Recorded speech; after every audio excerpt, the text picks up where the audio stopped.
I can't change my color. So what word I can, I figured out how to do that. So how can I, as a person with, I have color, it's just not the same color as yours. So what's the word I should use? Everybody has their own phrase. What phrase or word should I use when I'm speaking of, because I've tried a person of color, a Black person. I don't know. I know the forbidden words, but I don't know what your right words are. I don't know what you want me to say. Tell me what I should say to you, because I don't know and I don't want to offend. I'm trying to address that thing that makes us different, among other things. There's lots of things that make us different. What do you got for me, Brian? We're really not different, though. We're really not different. I got that. I know. My friend Terry says this thing all the time, and I love what she says. And she says, dementia, how do you say, Terry? There is no color when you talks about dementia or Alzheimer's. It's the same thing. Only thing is, it's just like everything else. And, it's the hardest thing for you to say, but we're the same people as, it's when I talk to my friends who have great insurance. I'm going to say that. My husband has good insurance, but when we're talking to them and I'm talking to them, we're sharing these meetings and they say, oh, my doctor had me do this. He had me give this test and so forth and so on and on and on and on. And I'm thinking, my doctor didn't do that. He didn't. The only thing he told me was, let me give you this patch and you go, that's it. He didn't say nothing about, well, let's try this test or that test or nothing. Yeah. And that's where it is. That's the reality of it. That's the reality. We can dance around and talk about it however we want to, but dementia, Alzheimer's is the same as every other issue that people of color are having with everything else.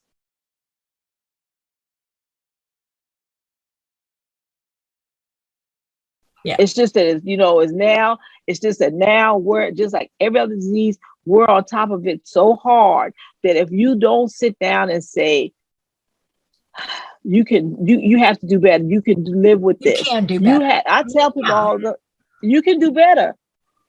Well, and the one thing I would say is I run across a lot of different folks who have a very similar awful experience. It sucks. I'm sorry. That's my word. It's not an okay way that people are treated at all, because it's like you wouldn't do this with any other health condition. And here's where I think I'm going to put this out here because I'm curious. Doctors like to give you a prognosis a lot better than they do just a diagnosis. They want to tell you how long this is going to go badly. You're going to lose your abilities and this and that. And it's like, here's the road, get on it. And it's like, well, I'm not on that road. Why are you telling me I'm on that road? Well, because you have this condition. But then on the other hand, I don't think you do. I think you're faking it. Because you want to have time off? You want to try a new career? You want to go out there and speak for the Alzheimer's Association because it's something fun to do? It's just such a bizarre, to me, flip-flop that people do. It's just a weird thing to say, well, there's nothing you can do, but you guys aren't. I don't know that you really have that. It's like, well, what do you think I'm doing then? Because it's just weird to me. Help me out. First of all, when it comes to when you're trying to find a comfortable word when you're talking about people of color, I think that's common with people of color that because see, I'm still stuck on the word dementia, and to me, dementia has no color. Yeah. And so because we're in that league now, we don't have time to go through the ethnicities and all of that stuff because we look out for one another. It's a kinship. When you have dementia, you're developing friendships, relationships globally. We don't look at each other as what color we are for those of us who have dementia. Yeah.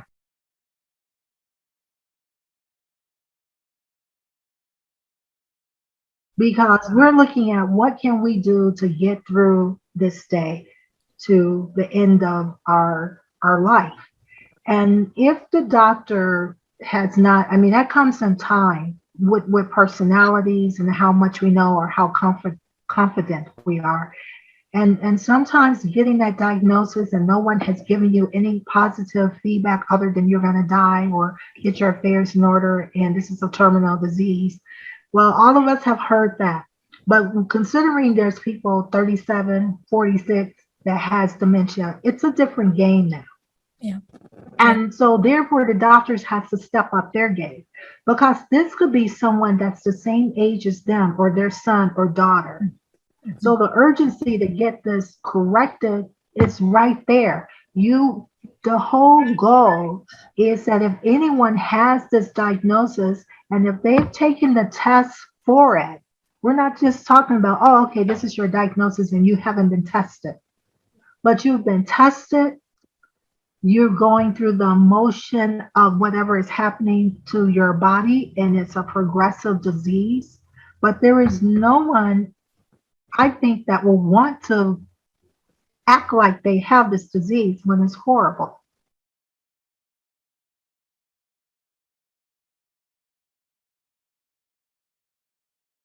When you will remember when you could calculate, when I did accounting, I would do numbers just like a dance, a song. Can I do them now? But one thing we learned on this journey is just to focus on the things we can do, not what we can't do. And we support one another. But to answer your question, people of color, I think is fine. Because at the end of the day, when it comes to dementia, it don't matter what color you are. All we want is the right for anyone who has this disease to be treated fairly.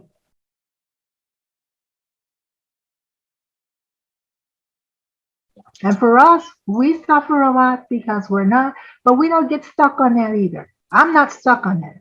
Yeah. My journey is to make, what can I say to help the next person that gets that diagnosis? So you're holding people accountable in their roles and positions to do a better job so that whoever comes next gets a better amount of care, gets a better treatment, gets a referral, gets a good assessment.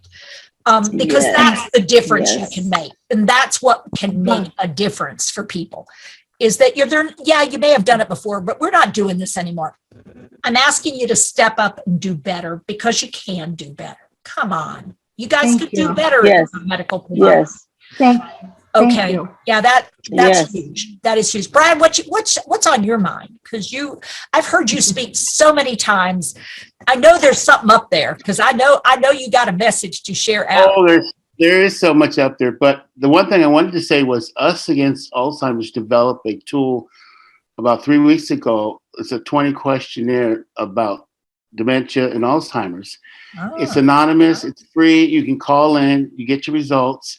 And then you can take those results to your general practitioner or the neurologist.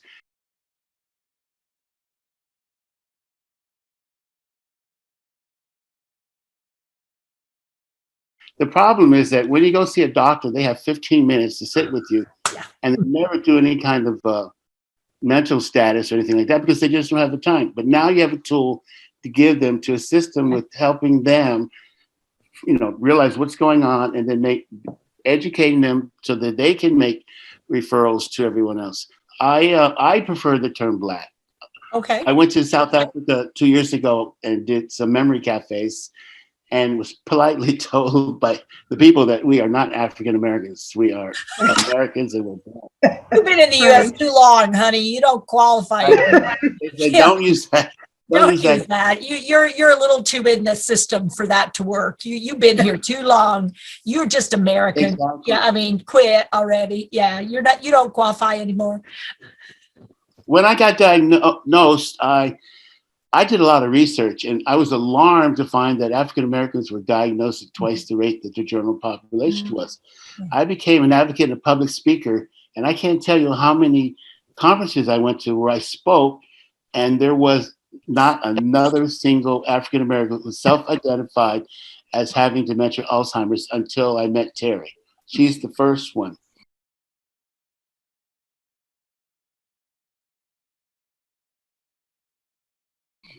But what really excited me was there's a Black couple, and they wrote a book called Before I Forget. Her name is B. Smith, and his name is Dan Gatsby. And they wrote a book specifically targeting the African American community and how to deal with this disease and the steps to go through it. B was a very famous model at one point. She owned 3 restaurants, and she did cooking shows on Today's Show. So she was doing a cooking show one day, a recipe that she had done many, many times. Right in the middle of it, she just stopped and could not remember what she was supposed to do. Well, Dan got alarmed, took her to a neurologist, and she actually got diagnosed at that point with Alzheimer's. So they decided to go public because they were high profile people, and they wrote this beautiful book. It became my Bible for me.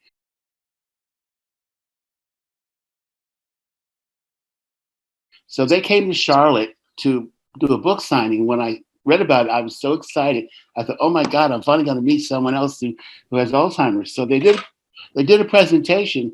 And then after it was over, I stood up and announced to the room that I had just been diagnosed with Alzheimer's and just broke out crying. I just felt so overwhelmed. Dan came from the stage and came down to me and embraced me and said, brother, I got you. You're not alone. We're here to support you, to help you. He said, but now you got responsibility because now that you've come out, you need to spread the word to help other people. And so that was kind of a catalyst for me to become an advocate. Super cool. Wow. Well, here's this 6 degrees of separation. We co-sponsored a very early event up in a Park Avenue apartment for B and Dan when they were just getting ready to kick that sort of thing off. It was some big to do. And we actually came in on the ground floor and sponsored that and did some support of that because of they wanted to do it, but they really were looking around who's already active in dementia that maybe might be able to put something out there and do a little lifting. And so we did some of that. So that was super cool. And it's like, oh, I know those people. I met B back, I met B when B was still pretty active, still pretty engaged. And right. Dan was her partner, and things were changing for sure, but she was still doing a lot of the speaking out herself. Right. And then things shifted. But yeah, this was back just as the book was sort of getting written. Yeah. I think she died 8 months ago. Yeah, it's maybe a little longer now, but yeah, it's been a bit now, but it went really fast for B. Yeah, for sure. Yeah. But boy, what a difference she made. And Dan, and I think as a couple, they did something. And that's, I think, the other piece that I want to see if we could get to just in this last bit, because I know I've taken up almost an hour of your time. Having support within the community. And that it's hard in any family, it's hard in any community to feel supported, especially when you're younger. You guys are in the younger category. I mean, Brian old at 70, but he's in that younger category where often in relationships and partnerships, things are shifting around. How supported and supportive have family members been? Because I know people who their kids are still, they're struggling with this idea of how do you support, but how do you take over, and do you think you should be the boss of whether dad should drive and mom should do the checkbook? I mean, and we're talking about, you guys are you're my age, frankly. We're in the same ballpark here. And I'm sorry, go ahead. No. So, I mean, whoever you have in your life, if you have no one in your life, then what? For this community thing. In that situation, I have no one in my life. I live alone. My mom died 2 years ago from Alzheimer's, and I have no brothers or sisters or anyone, so I'm kind of left alone. It has its challenges, but I'm very lucky because here in Charlotte, they started an African American support group for people living with Alzheimer's and dementia, and it's gone viral now because of the pandemic. But the last meeting we had 70 people involved in the conversation.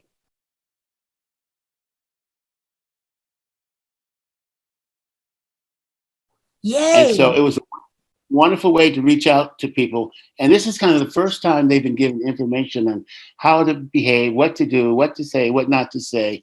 And it's been very effective, and it's growing, and I'm really pleased with it. Well, that's exciting.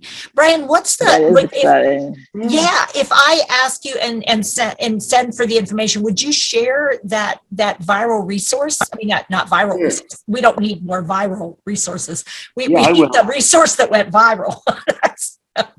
I don't want any more viruses around. No, that's not what I asked for. That would be super. Yeah, no, that would be fantastic. I'd love to be able to hook it in with this recording that we're doing. Excellent. Okay. Yeah, super, super. Terry, have you got kids or family, a spouse, and someone in your life that you have to work with and works with you, or how's that working? Mine's is special because we have blended families, my husband and I. So this is second marriage, and our children are all adults. So my children are girls are in Illinois, and I'm with my son on my husband's side here in Georgia. And that was their idea for us to come here, because when I first got the diagnosis, they wanted to make sure that their dad and myself, that we had a greater quality of life and weather and everything. But also in doing that and time, my husband is older and he has beginning dementia. So that's a challenge, but we sort of watch because my girls want me there with them back there. But we've been together for 30 plus years. Wow. So therefore, I'm trying to hang on and be supportive, and he's hanging on and being. So we have our challenges, but we get through it. And the family here, they're very supportive. We live in with them, so we're downstairs, they're upstairs. And so it's different because you have to make those adjustments. Yeah. And I forgot the question. What were you asking? Yeah, I mean, that's okay, because you were right on the answer. So yeah, it doesn't matter that you forgot the question, because you answered the question whether you got it or not. I mean, I'm really impressed. Good job. Yeah. So just, dealing with family issues and how family is working for you. And sometimes, I mean, because it can be a struggle with families getting their head around this whole thing. What does it really mean? I mean, how to do it without being into mini mom. Yeah. It's a lot of compromise. I mean, and then in my case, so like if I get hit with something else or he gets hit with something else, so we just take it day by day. And because I did say if something happens to me where I'm in my final days, I will want to be back in Illinois, because my mom's for my final days there. Okay. And then maybe we'll just do it together. So so we're on this journey together, and I just think that's we just juggle it and just appreciate what we have and no more. Okay. That's all I do. I don't put no more into it. Yeah, and you've managed to help your kids get to that place, even with a blended family, that's possible. Exactly. Yeah. Right. But that's difficult because they're still there. They watch, and and that they feel, but that's where we are on this side. Is that was by choice.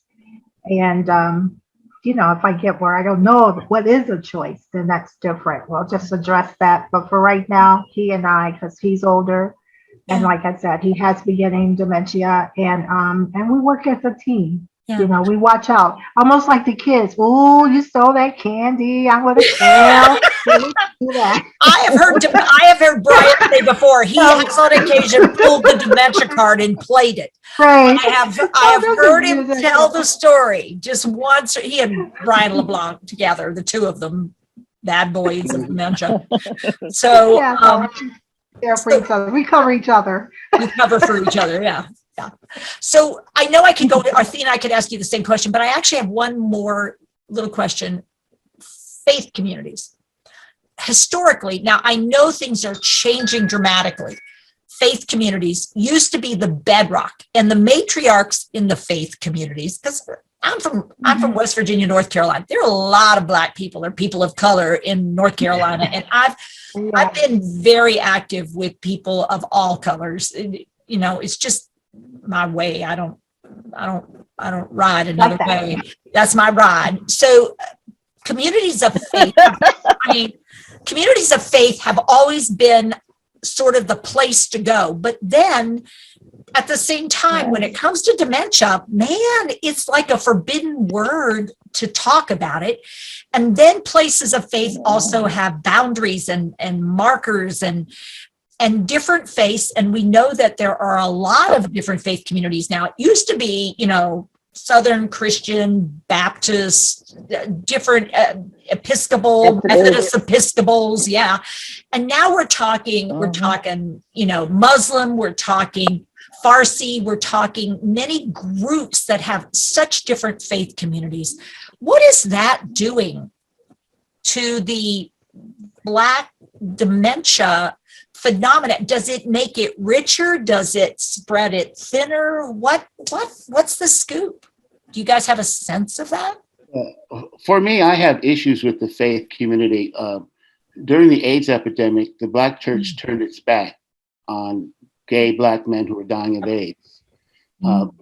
Young men were being put out of their house and left to have to die in hospices and things like that. And the church just did not address it. Things have changed. And so like right now, the Alzheimer's Association has hooked up with the AME Church, African Methodist Episcopal Church. And so they're doing some great work together, as well as they've hooked up with some of the fraternities and sororities. The service fraternities and the service sororities from the universities that historically Black, like KAA, no, is it? I don't know. AKA. AKA, thank you. I know initials, I can't remember the order. Right. I know it's pink. It's pink, and I know it when I see it. Those ladies are always pink. Very well. As a matter of fact, we had a conference like 2 months ago on communities of color dealing with the dementia and Alzheimer's epidemic, and it was a really good, successful session that we were able to do. Excellent. Awesome. That's exciting. So it is exciting because not only are like you said, they're doing it with all the major sororities, even the fraternities. I've recruited some of the fraternities for all the male fraternities. I've asked them to help me with my walk this year. So they're going to be walking with me to do my walk. They invited me to their Panhellenic Council meeting, and that has all the fraternities and all the sororities. And I just kind of asked them, could you help me with this? So I'm really looking forward to that this year as a representative for the whole grouping. But as far as the churches and stuff are concerned, it is getting a little bit hard to get into the churches to talk to. Because the first thing you have to do with and I found this out almost the hard way, is you have to go in through the minister. And to get to the minister, you got to go through a whole lot of people to get to the minister. So once you get that done, then, he may let you come in and speak and talk about it and so forth and so on. But I've spoken in several churches in my community in Macon. I've spoken to several churches. I start off with a simple going to a women's group, and then they let me, go to a different group, and it goes from there. And this is my husband. He just wants to be seen. Oh, hey, husband, we'll allow you to be seen. Thank you for being here. Thank you for supporting our Athena. And look, we can even see what you look like. Oh, look at that. Nice job. That's my husband. Nice couple. Nice.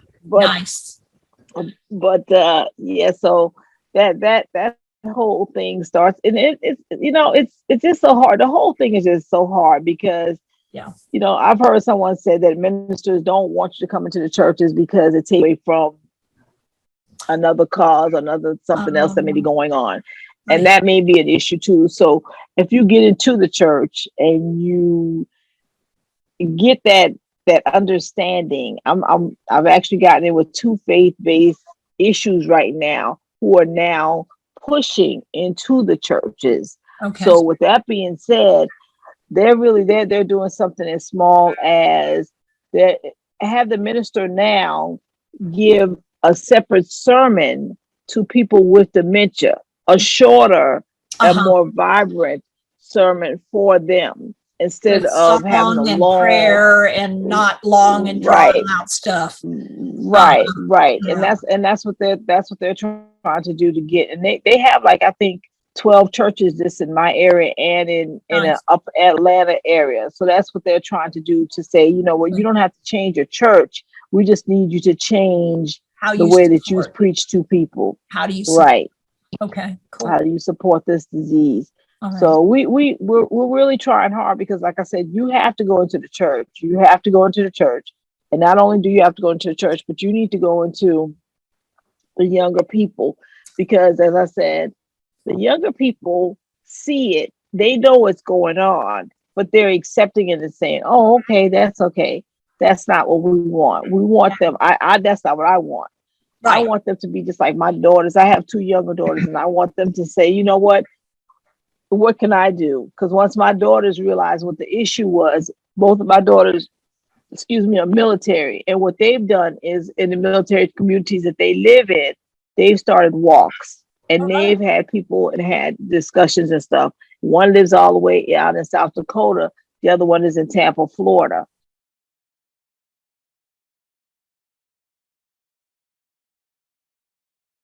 So they're both trying to work into that. And that was something that I was really, really surprised. I was surprised and pleased that they did that. So, you know, it's something that's getting bigger and bigger. We just have to do different ways, because in all honesty, I'm just gonna, I'm a very straightforward person, so I'm gonna say what the way it is. Yeah. The way it is with us is, I feel like when they, let me give this example. Mhm. When you talk about different things, the other day I got asked to do an article for a large magazine, what's a newspaper. And what they did was they showed a white friendship, and then they showed me and my friend who was black friendship. And then of course on the front page was the white friendship, and the lady's not even talking anymore, so forth and so on. The friends are not like that. Right. But on ours, we were on the back side, who have a friendship that's actually been going on 32 years, an active friendship. Ooh. What you need to do, if you're reaching out into the Black community, you need to reach out into the Black community. You can't do things where you're like, I understand that when you're reaching out to people or reaching out to groups, like my friend said, she said, I need to know, I need you to tell people this is a story. Again, it's not a small story in the Black community. It's a very large story in the Black community. It's a huge story in the Black community. It's a huge story for sure in the Black community, and it's a huge story in women's lives. And we are losing, right, especially women. Women. And that's not to say Brian isn't part of this story, because he is, but the number of women and the number of sons of women who are struggling with how to be supportive and what to do without a lot of, they don't know how. That where do you go find it? Well, what are you going to do? Well, you're not supposed to take it out of the house. Then if we don't do this, we don't take it out of the house. You got a problem, Houston. I mean, that's, I'm going to tell you, but right? You know what? If you, right. Because if they don't know, how are they going to learn? I've always thought, and I've always said, and me and Terry, they're gonna, and right, and see, that's what I told Terry. I thought that Terry always laughs when I said I thought 2021 was a year of dementia in Black Americans. I told her that when last year, I was like, I really think this is the year of Black Americans in dementia. And I really want us to say, you know what, maybe we need to get the right people to tell our story. Maybe we, because if you get the right people to tell your story, it's like, wow.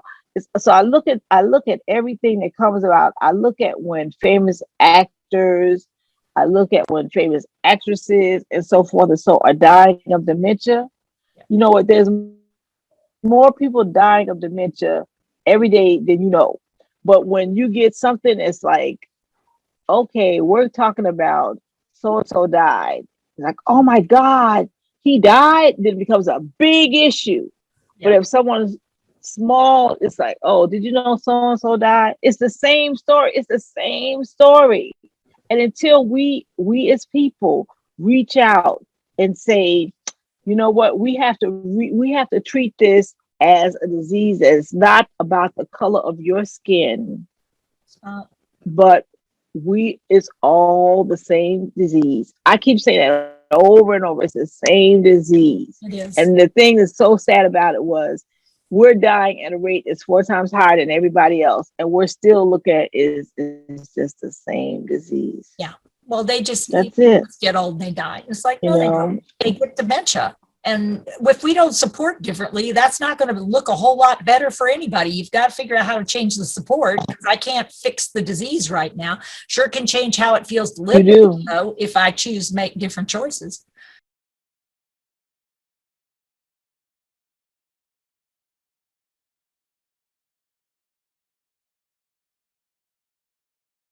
So, yes, I want to say thank you. Right. And I love the way that you do it, because you change that. Yeah. You're welcome. And I just wanted to say thank you, Tifa. And just to say this, like, each one has their way. For me, I'm going to do it any way I can, through legislation, advocacy, to get involved, for the voting, for everything that's making that difference. So we each are taking a path, and we thank you for being that voice. Well, thank you for being willing to speak up, speak out. We're just a platform, but we are glad to be a platform to raise it up a little bit so more people can see and hear what you have to say, because that's really what our job is. This mission is to lift things up so you can say what you need to say.